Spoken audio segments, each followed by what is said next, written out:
"Step out of the car, Miss Carter. Now." The words cut through the rain like a cold blade. Naomi Carter's hands tightened on the steering wheel, her pulse racing beneath her damp blazer sleeve. The wipers thrashed furiously across the windshield, but the storm was winning, blurring the edges of Ravenhill's deserted industrial strip into streaks of gray. Her aging Ford Fusion shuddered as the flashing red and blue lights pulsed against the wet pavement. She glanced at the rearview mirror. Captain Richard Hale was already stepping out of his cruiser, tall, broad-shouldered, his posture crisp, deliberate. His reputation preceded him: decorated officer, local hero, smiling face on every crime reduction billboard across town. But Naomi had seen enough of him in courtrooms to know that behind that polished image lived something darker. "License and registration," Hale said smoothly as he reached her window. His flashlight beam caught her eyes, holding them as if daring her to flinch. Naomi rolled down the glass slowly, forcing calm into her voice. "What's the reason for the stop, Captain?"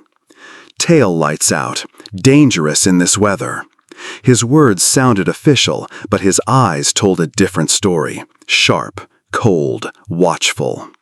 Naomi's heart sank. She had checked her car before leaving her office. Both taillights had glowed red in the drizzle. This wasn't a broken bulb.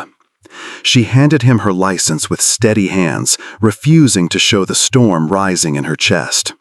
Years of defending the poor, the forgotten, had trained her for this. Never show fear in front of power. But this wasn't a courtroom. Here, under the pounding rain, there were no reporters, no jury. Just Hale, and the silence he owned. A second set of headlights flickered on in her mirror. Another patrol car pulled up, sliding into place behind hers. An officer emerged, circling toward her trunk. Naomi's stomach tightened. 2 cars for a taillight? She murmured to herself. Then came the words she had dreaded. "Step out of the vehicle, please."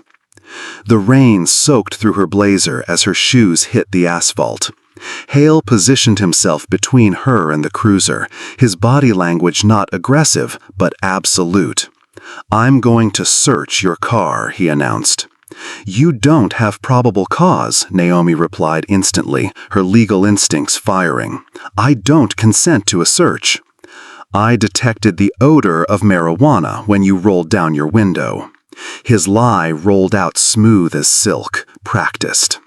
Naomi's pulse slammed against her ribs. There was no odor. There was no cause. But Hale wasn't asking for her consent. Through the reflection on the rain-streaked glass, she caught the second officer leaning into her trunk. His hand dipped inside his jacket. A moment later, he pulled out a plastic-wrapped package, sliding it beneath the lining with the precision of someone who had done it before. Naomi's breath caught. Her voice broke through the storm. "I know what you're doing. This is illegal." But Hale didn't flinch. Instead, he motioned to the trunk, his face arranged into professional disappointment. "Would you care to explain this?" He held up the package, 1 kilogram of cocaine sealed tight. Naomi's knees weakened, a wave of disbelief colliding with fury. "That is not mine. You know damn well it isn't." "You're under arrest for possession with intent to distribute," Hale declared, his tone steady enough for the rain to carry into the night. Cold handcuffs bit into her wrists, the steel digging into skin already chilled from the storm. The flash of red and blue lights painted her reflection against the patrol car window, hair plastered to her cheeks, eyes wide, lips pressed tight to contain both fear and rage. Somewhere in the shadows, she thought she saw a phone glow, someone watching, recording, but just as quickly, it vanished. Naomi was shoved into the back seat, the cruiser door slamming like a verdict. As the car pulled away, tires hissing against flooded asphalt, her breath slowed. This wasn't just an arrest. It was a message. By morning, Ravenhill would wake to headlines branding her a criminal. Her career, her reputation, everything her father had fought for, gone. But beneath the weight of the storm, Naomi's resolve hardened. She had been preparing for this, and if Richard Hale thought she would break the way her father did, he was about to learn just how wrong he was. Because in Ravenhill, history didn't just repeat itself, it waited for the right moment to strike back. The rain had stopped by dawn, but in Ravenhill, storms never truly passed. They lingered in the cracks of the sidewalks, in the faded brick of the courthouse, in the quiet tension that sat heavy between its people. For Naomi Carter, that tension had been part of her life since childhood. She grew up watching her father, Detective Elias Carter, navigate the thin line between truth and survival. He had worn his badge with pride, chasing justice in a city where it often felt like justice had left long ago. But when corruption whispered his name, when planted evidence turned colleagues into accusers, Elias was left fighting shadows. He died before clearing his name, the official story calling it suicide. Naomi never believed it. Now, years later, she carried that shadow with her every time she stepped into a courtroom. As a public defender, she had earned the trust of the voiceless, those who couldn't afford the kind of defense Ravenhill's wealthy took for granted. To them, Naomi wasn't just a lawyer, she was hope wrapped in a second-hand suit. But to law enforcement, especially Captain Richard Hale, she was something else entirely. An obstacle, a reminder of questions they thought buried with her father. Hale, at 48, had built a fortress of respect around himself.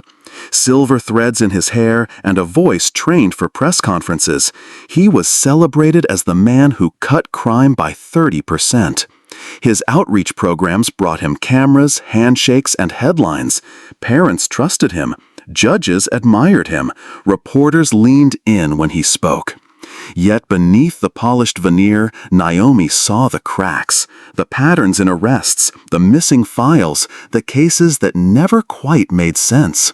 She had spent months documenting them quietly, stitching together fragments the way her father once had.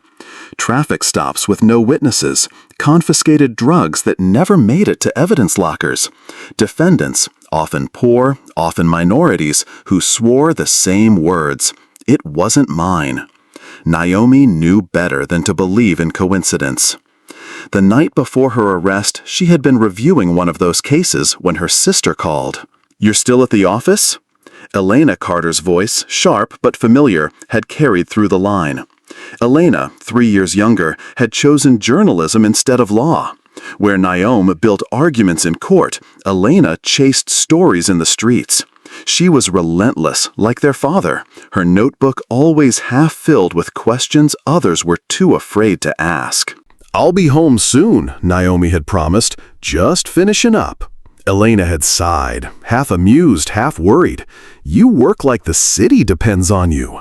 "Maybe it does," Naomi had replied softly. Now, sitting in a holding cell with last night's storm still clinging to her clothes, those words came back to her. The city did depend on her, or at least the people who had no one else did. But how could she protect them if her own name was dragged through the mud? When news broke that morning, it spread fast. Public defender arrested in major drug bust. The headline flashed across every screen. Hale's somber face delivering practice disappointment. The public lapped it up. After all, who would question a decorated captain over a young lawyer already fighting uphill? Inside Ravenhill's courthouse, whispers multiplied. Some shook their heads in pity. Others muttered that maybe the Carters weren't so different after all. Naomi's desk was sealed off with police tape, her files carted away. Cases she had poured months into were reassigned within hours. And watching from the shadows, Captain Hale knew he had landed his strike. But what Hale failed to see was the same thing everyone else overlooked. Naomi Carter was her father's daughter, and just like Elias, she refused to bow to the silence. Because if Ravenhill had taught her anything, it was this: storms don't just destroy. Sometimes they wash the dirt away. The headlines arrived before Naomi even made it to her arraignment. By sunrise, every television in Ravenhill blared the same story: public defender caught with 1 kilo of cocaine. Her booking photo, taken after a sleepless night in holding, stared back at her from the screen, hair matted, eyes weary. To strangers, it looked like guilt. In the courthouse cafeteria, whispers spread like wildfire. "A Carter, just like her father," some muttered. Others shook their heads in quiet disbelief. For every client who once trusted her, there were now 10 who doubted. Naomi's desk had been sealed with evidence tape, her files boxed and carted away. Dozens of cases she had poured herself into, cases involving the city's most vulnerable, were reassigned within hours. By mid-morning, the district attorney's office made its move. A statement declared that Naomi Carter's license to practice law was suspended pending investigation. On the courthouse steps, Captain Hale delivered his lines flawlessly, his tone heavy with disappointment. It's always troubling when someone entrusted with justice betrays that trust. This case is particularly disheartening, given Miss Carter's role as a public defender. Cameras clicked, pens scribbled, and the city nodded along. Naomi watched from a holding cell, a borrowed orange jumpsuit hanging loosely on her frame. She wasn't surprised. She had predicted every move, from the false charges to the media spectacle. But knowing what was coming didn't dull the sting. It wasn't just her reputation on trial. It was her father's legacy and the fragile hope of the people who counted on her. When she was escorted to the jail's common area later that day, the room quieted. Some smirked. Others looked at her with a strange mix of pity and solidarity. A woman she didn't recognize leaned closer and whispered, "They did the same thing to my brother last year. Said they found something in his car. He's still inside." The words cut deep. Naomi realized she wasn't the first, and she wouldn't be the last. Hale's web was larger than she had imagined. That night, back in her cell, she replayed every detail of the arrest in her mind. The way the second officer had moved, the angle of his shoulders, the quick slide of his hand into the trunk. She whispered it aloud, rehearsing for the day she could finally tell it in front of a jury. Every detail mattered. Every memory was evidence. Meanwhile, her sister Elena was already under pressure of her own. Reporters crowded her apartment building, shoving microphones at her door. Anonymous notes slid under the frame: "Walk away or she won't make it out." Her car tires were slashed outside her office. But Elena didn't flinch. If anything, her resolve grew sharper. She knew her sister, and she knew the Carters never backed down. Inside the jail, Naomi learned just how far Hale's reach extended. Guards avoided her eyes. Requests for phone calls were delayed. When her court-appointed attorney visited, his advice was blunt: "Take the plea. 5 years is better than 20. Naomi leaned forward, her voice calm but firm. "I'm not pleading to something I didn't do." The attorney sighed, already defeated. "They're expediting your trial. You won't have time to prepare." Naomi's lips pressed into a thin line. If Hale thought he could crush her with time, he underestimated her. She had spent months preparing for this possibility, laying the groundwork the same way her father once had. And deep down, she knew one thing Hale didn't. She wasn't fighting this battle alone. Naomi lay awake on the thin cot, the hum of fluorescent lights pressing down on her. The jail never truly slept. Keys jingled in the hallway, footsteps echoed on concrete, and every sound reminded her that Captain Hale's reach could stretch even here. But amid the noise, Naomi held on to one secret, something Hale hadn't found. Around her neck, hidden beneath the collar of her jumpsuit, rested a simple silver chain. It looked ordinary, the kind of necklace anyone might wear to remember someone they loved. But for Naomi, it was more than a keepsake. Inside the clasp was a micro SD card no larger than a fingernail, packed with 6 months of recordings, photographs, and documents. Evidence. Patterns of arrest that didn't add up, shredded files she had quietly pieced together, conversations she had captured without Hale knowing. Her father used to say, "The truth always leaves a paper trail. You just have to follow it long enough." Naomi had done exactly that, and if Hale thought a planted bag of cocaine could erase years of work, he was about to learn she had built her defenses in layers. 2 days later, during visitation, Naomi found herself face to face with a man she had never met. He introduced himself as Officer Marcus Flynn, recently transferred from Chicago. His posture was steady, his eyes scanning the room as if calculating who might be listening. "You don't know me," he said, lowering his voice, "but I know your work, and I know what Hale's been doing." Naomi studied him carefully. He wore the same uniform as the men who had framed her. Trust wasn't something she could hand out freely, not anymore. "Why are you here?" she asked flatly. "Because I checked your record," Marcus replied. 15 complaints you filed against misconduct in the last 3 years, all dismissed. That doesn't happen by accident. And because I was sent here, Chicago Internal Affairs is watching Hale. They believe your arrest just confirmed what they've suspected for years." Naomi kept her face calm, though inside her thoughts raced. Was he a lifeline or another trap? "You'll have to prove it," she said evenly. Marcus slid a small card under the glass partition. "My number. Memorize it. If you get a chance, call me. Don't trust anyone else." Naomi pressed her lips into a thin line. She didn't reach for the card, but she met his gaze. For the first time since her arrest, she saw something she hadn't seen in Hale's circle: hesitation, maybe even courage. After visitation ended, she was led back to her cell. Her cellmate, a nurse named Tasha, leaned closer under the cover of darkness. "They pulled the same stun on me," she whispered. "Traffic stop, drugs I'd never seen before. I spoke out after treating a kid roughed up by officers. 2 weeks later, I was in here." Naomi listened, heart tightening. Tasha wasn't the first, and she knew now she wouldn't be the last. Hale's net had been cast wider than anyone realized. But this time, Hale had made a mistake. He assumed Naomi would fold under pressure. Instead, she was gathering allies, piece by piece.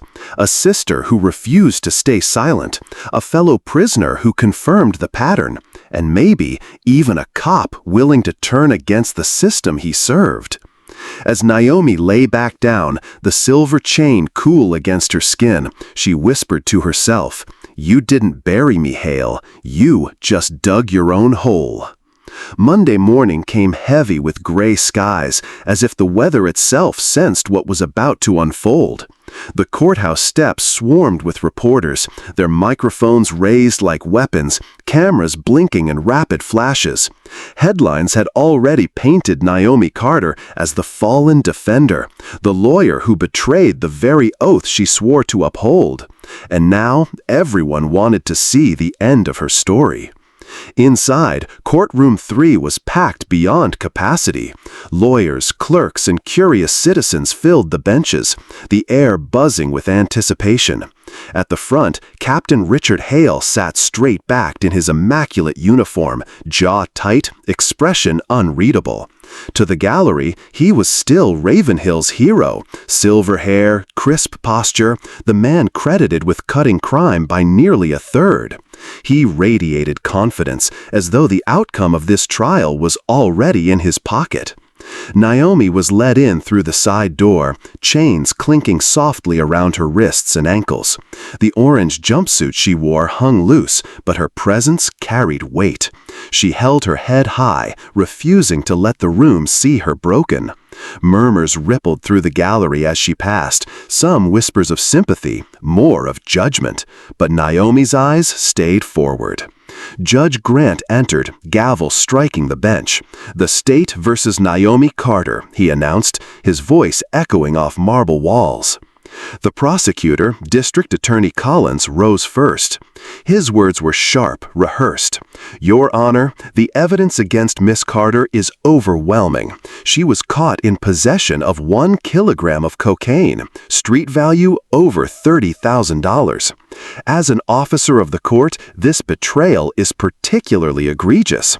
The state seeks a swift conviction." The judge nodded, turning to Naomi's court-appointed attorney. Price cleared his throat, nerves plain in his tone. "Your Honor, my client maintains her innocence. She asserts that the evidence was planted, that this case is a retaliation for her work exposing misconduct within the Ravenhill Police Department." A wave of chuckles and dismissive murmurs rolled through the room. Hale smirked faintly, arms folded across his chest. To him, this was just another performance, a play he had written, with Naomi cast as the doomed lead. Then the doors at the back of the courtroom swung open. Elena Carter strode in, her press badge clipped firmly to her jacket, eyes blazing with determination. Conversations hushed as she walked down the aisle, her heels clicking against polished tile like a metronome of defiance. Naomi's heart lifted, just slightly. Elena reached the defense table and slid a small USB drive across to Price. Her voice was steady but urgent. "Introduce this, now." Price blinked, hesitant. "Your Honor," he began cautiously, "we request the court admit newly discovered video evidence that directly contradicts the prosecution's claims." Judge Grant frowned. "On what basis?" "On the basis," Price replied, gathering courage, "that it proves the evidence against my client was fabricated." Gasps fluttered across the room. Hale shifted slightly in his chair, his smirk faltering. The judge motioned impatiently. "Proceed." The courtroom's projector screen flickered to life. Grainy footage filled the room, footage captured not by police cameras but by a dash cam mounted on a parked car across the street from Naomi's arrest. The angle was distant, but the images were undeniable.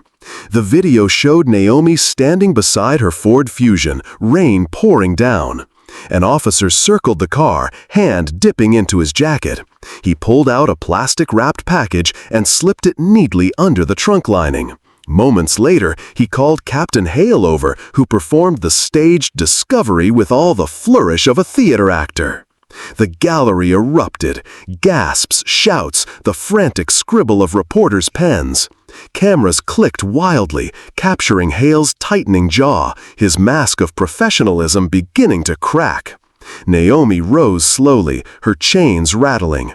Her voice, calm and clear, carried across the storm of noise.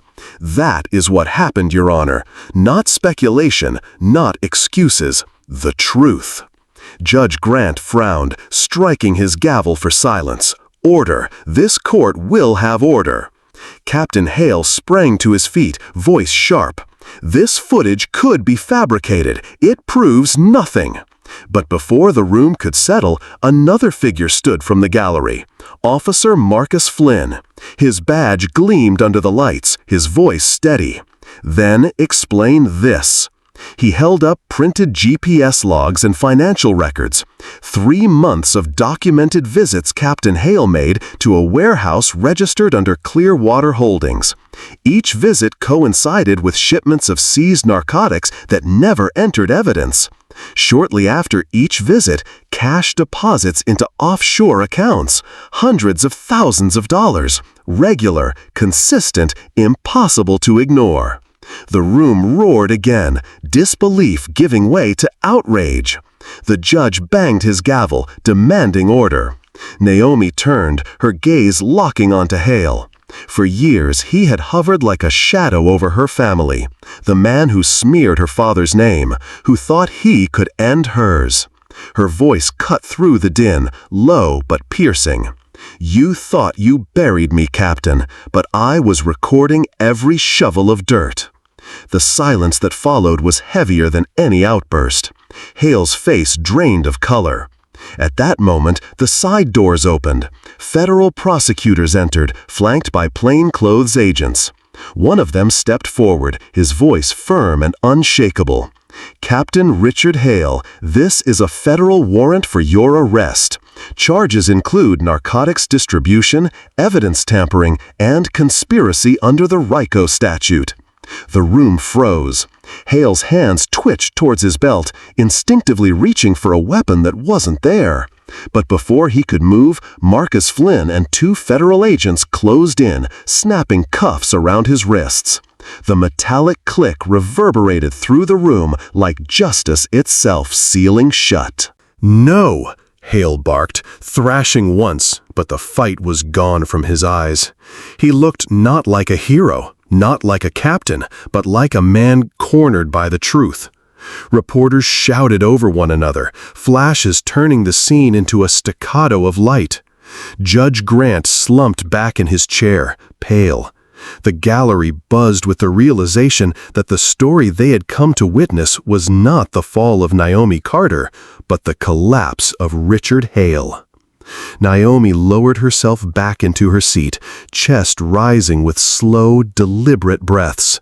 For the first time since that night on the roadside, she allowed herself a flicker of relief. She wasn't free yet, but the tide had shifted. As Hale was dragged past her, their eyes met. His voice dropped to a bitter whisper only she could hear. "This isn't over." Naomi didn't flinch. "It already is." And with that, Richard Hale, the man who once controlled Ravenhill, was escorted out of the courtroom in shackles, flashing cameras capturing every step of his downfall. Naomi's chains still bound her wrists, but for the first time, they felt temporary. The truth had been set free, and with it, the possibility of her own redemption. Outside, the storm clouds finally began to break, sunlight piercing through stained glass windows and spilling across the bench. It was only the beginning of the aftermath. The courthouse emptied slowly that afternoon, but the echoes of what had happened still clung to its marble halls. Reporters rushed to file their stories, the words "Captain Richard Hale arrested" already making their way across every news outlet in Ravenhill. For a city so used to silence, the sound of truth breaking through felt almost foreign. Naomi was escorted back to her holding cell, chains still biting at her wrists, but this time the weight was different. She had walked into the courtroom as the accused. She walked out as the one who pulled the mask off the city's most celebrated man. Hours later, Elena found her in the visitation booth. Her younger sister's eyes glistened, not with fear this time, but with pride. "You did it," Elena whispered into the phone. Naomi shook her head gently. "Not yet, but we opened the door." And she was right. The process was far from over, but the tide had shifted. By nightfall, federal agents raided the Clearwater warehouse, seizing millions in narcotics and stacks of ledgers that tied Hale's network together. Lieutenant Phillips from Internal Affairs was arrested the same evening. Judge Grant, under mounting pressure, resigned before dawn. And District Attorney Collins faced immediate suspension, pending misconduct review. For the first time in years, Ravenhill felt the weight of accountability pressing down on its institutions. 3 days later, Naomi walked free. The charges against her were dismissed with prejudice, meaning they could never be filed again. Outside the courthouse, the same crowd that once whispered in doubt now gathered in awe. Cameras flashed, but Naomi didn't smile for them. She simply raised her head, the silver necklace resting against her collarbone, and walked into the sunlight with Elena by her side. The aftermath wasn't just about Hale's downfall, it was about what came next. Weeks later, in the heart of Ravenhill, a once-abandoned community center reopened with a new name etched into a bronze plaque: the Elias Carter Justice Initiative. Naomi stood at the podium, Elena and Marcus flanking her. Behind them sat Tasha Williams and 6 others, people who had been framed by Hale's operation, now fully exonerated. Naomi's voice carried across the crowded room. This center will provide legal aid, investigative resources, and a voice for those who feel they have none. No one should ever face a system designed to break them without someone by their side. The audience erupted in applause. Some wept openly. For those who had lived too long in fear of uniforms and courtrooms, this was more than a speech. It was a promise. Marcus, now serving as interim captain of the Ravenhill Police Department, announced reforms: body cameras, civilian review boards, and transparent evidence protocols. For the first time, officers of color applied in record numbers, believing they might actually serve a department worth joining. Elena's articles under the headline "Badges and Betrayal" went national, sparking investigations in neighboring counties. She accepted a journalism award months later, but her proudest moment remained the night she watched her sister walk free. And Naomi? She carried the scars, yes, but she also carried something stronger, the knowledge that her father's fight had not died with him. Standing at his grave one quiet morning, she placed the silver necklace on the stone and whispered, "We finished what you started, Dad. Your name is clear, and your city is beginning to heal." As the wind rustled through the cemetery trees, Naomi turned back toward Ravenhill. The work ahead was daunting, but she welcomed it, because she finally understood. Justice was not a destination to arrive at, but a journey that demanded courage again and again. And this was only the beginning. 6 months had passed, and Ravenhill was not the same city it had been. The courthouse no longer whispered the name Carter with suspicion. Instead, it spoke of resilience, reform, and the possibility of change. On a bright spring morning, Naomi walked the familiar path to the cemetery. The grass was greener now, the air lighter, as if the city itself had begun to breathe again. In her hands, she carried something small but precious, the silver necklace she had worn throughout her fight. She knelt at her father's grave. The headstone, once bearing a stain of falsehood, had been corrected. It now read, "Detective Elias Carter, 1963-2017, died in the line of duty." Naomi traced the carved letters with her fingers, her throat tightening. "It's done, Dad," she whispered. "Your name is clear. The truth finally won." She placed the necklace gently beside the flowers, the metal glinting in the sunlight. Behind her, Elena stood quietly, notebook in hand. She didn't interrupt, didn't need to. Her sister's silence spoke louder than words. A few steps back, Marcus waited respectfully, his uniform different now, cleaner, more accountable, marked by the changes Naomi had helped spark. Naomi rose, taking one last look at the grave. She felt no triumph, no gloating, only a steady resolve. Because Hale's downfall hadn't erased the pain of the past, nor the flaws of the system, but it had lit a fire, one that would keep burning as long as people like her refused to let it die out. Walking toward the gates, Naomi glanced at her phone. A message from Elena flashed across the screen. New whistleblower from the county sheriff's office says they've got another Hale situation. Naomi exhaled slowly, a faint smile tugging at her lips. The work was never done, but that didn't scare her anymore. She turned to Elena and Marcus. "Looks like we've got another storm coming." Elena smirked. "Then we do what Carters always do. We face it head on."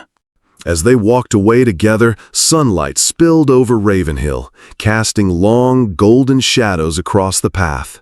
The silver necklace remained on Elias Carter's grave, a quiet promise that truth endures, even when the fight feels impossible. And Naomi carried the message forward in her heart. Justice isn't a finish line, it's a journey, one you choose over and over again. Naomi's journey reminds us of a truth we often forget.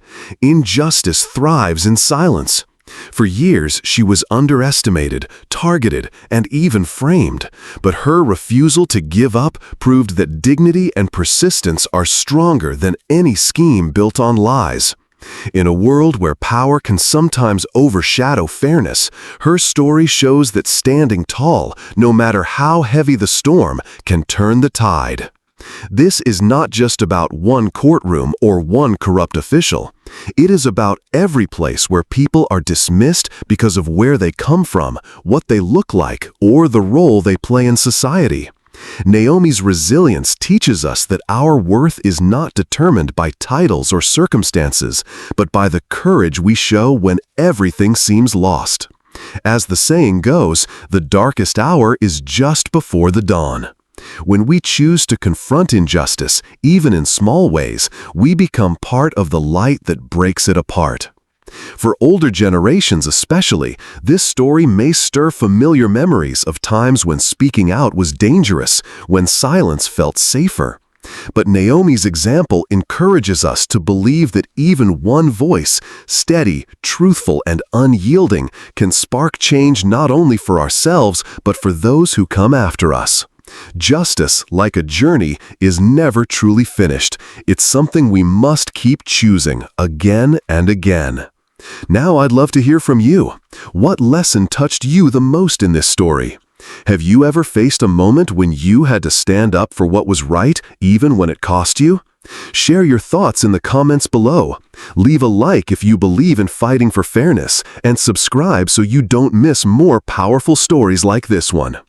May peace and hope follow you into tomorrow, no matter what storms you face today.